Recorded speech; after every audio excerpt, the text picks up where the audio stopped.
ఇవాళ కడప నగరంలో రాష్ట్ర పిలుపు మేరకు యువజన విభాగం ఆధ్వర్యంలో 2K రన్ నిర్వహించడం జరిగింది. దీని ఉద్దేశం ఏమనగా ఆడుద్దాం ఆంధ్ర అనే గొప్ప కార్యక్రమం.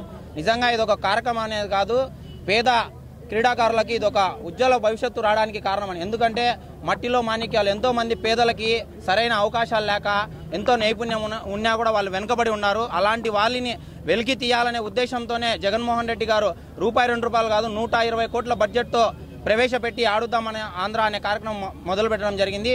దీని ద్వారా ఏం జరుగుతుందంటే రాష్ట్ర స్థాయి నుంచి జాతీయ స్థాయి వరకు ఒక గ్రామీణ ప్రాంత బిడ్డ అంత స్థాయి వరకు వెళ్తుంది. దానికోసం దీనికి క్రికెట్కి సంబంధించిన ఏసీఐ అసోసియేషన్, అలాగే చెన్నై సూపర్ కింగ్స్, అదే కబడ్డీకి సంబంధించి మనం ఇప్పుడుగా చూసాం ప్రో కబడ్డీ అనే వస్తుంది ప్రతిరోజు టీవీలో, వాళ్ళు కూడా దీనికి టైఅప్ అయ్యారు. అలాగే వాలీబాల్కి సంబంధించి ప్రైమ్ వాలీబాల్ వాళ్ళు కూడా టైఅప్ అయి చేశారు. అంటే ఇదేం ఆషామాషిగా ఏదో చిన్న కార్యక్రమం ఒకరోజు చేసేసి ఒక ర్యాలీ చేసేసి అయిపోయాలనే ఉద్దేశంతో జగన్మోహన్ రెడ్డి గారు ఇది చేపట్టలేదు.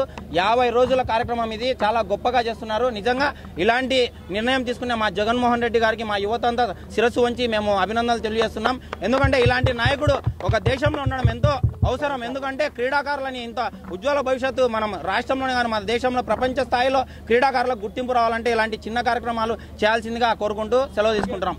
ఈరోజు ఆడుదాం ఆంధ్ర రాష్ట్ర స్థాయిలో యువత కోసం నిర్వహిస్తున్న ప్రోగ్రాం ఇది.